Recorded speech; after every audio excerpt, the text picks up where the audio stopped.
of the U.S. Senate, allowing them to put a thorn in the president-elect's agenda. At the 11th hour, Joe Biden and the Democrats are saying that what happens here today could determine if Americans get those $2,000 stimulus checks. What do you think about this election? It's a lot. My phone has been vibrating. Have you voted? You have a voting plan? Have you told 3 friends to vote? It's insane. You think that the 2 Republicans can win? I hope so. We'll see. I hope democracy does what it does, and the people of Georgia get to decide who's best. Democrat Jon Ossoff, who's hoping to take the seat of Republican David Perdue, was out late trying to get more of his supporters to the polls. Georgia voters have never had more power than you have today. That's the reason the whole world is watching us in Georgia. A constant noisemaker. That's funny. Bye, Trump. I think it's just the wind cuts out the feed every now and then. Remember that was happening last night? Could be something else. Could be me in the way. Figured it'd come back on. There it is. Results. I will object to the Electoral College vote.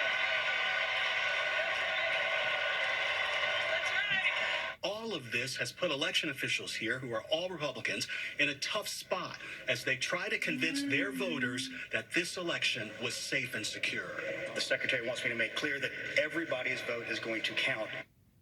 And they'll be counting those votes right into the night. Let's get right to Steve Osensami with us from Atlanta. He's been covering this race from the start. And Steve, I know you've been talking to so many voters all day today, and it was not lost on them just how important, how powerful their vote is today.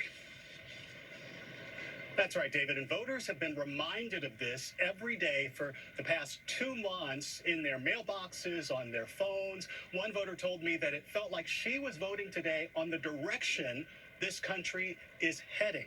Election officials tonight report few issues here. David? And just remember, for those Georgia voters, they were getting calls and texts on the presidential election for months and then these runoffs. So they'll be happy for a break after all this. Steve, our thanks to you. We should mention ABC News Live will have coverage beginning at 7 as the polls close right into the night. And then on the network here in prime time, George and our powerhouse political team with full coverage. 10:30 p.m. Eastern, right here. In the meantime, we continue with the news tonight, and after today's critical runoff elections, tomorrow's historic day on Capitol Hill. Congress is now set to certify the presidential election results, and tonight, new pressure from President Trump on Vice President Mike Pence to reject the electors. This comes after that recorded phone call, the president pressuring Georgia's Secretary of State to find 11,780 votes, saying there's nothing wrong with saying recalculated. Well, today the president tweeted about the vice president, saying the vice president has the power to reject fraudulently chosen electors. But we asked tonight, does the vice president really have any power to reject electors? And this evening, what our John Carl is learning about Pence's plan, at least for now. He lost at the polls, he lost in the courts. Now Donald Trump is demanding that his own vice president act to overturn the results of the presidential election. I hope that our great vice president comes through for us. He's a great guy. Of course, if he doesn't come through, I won't like him quite as much. Tomorrow, like vice presidents in the past, Mike Pence will preside over a joint session of Congress as the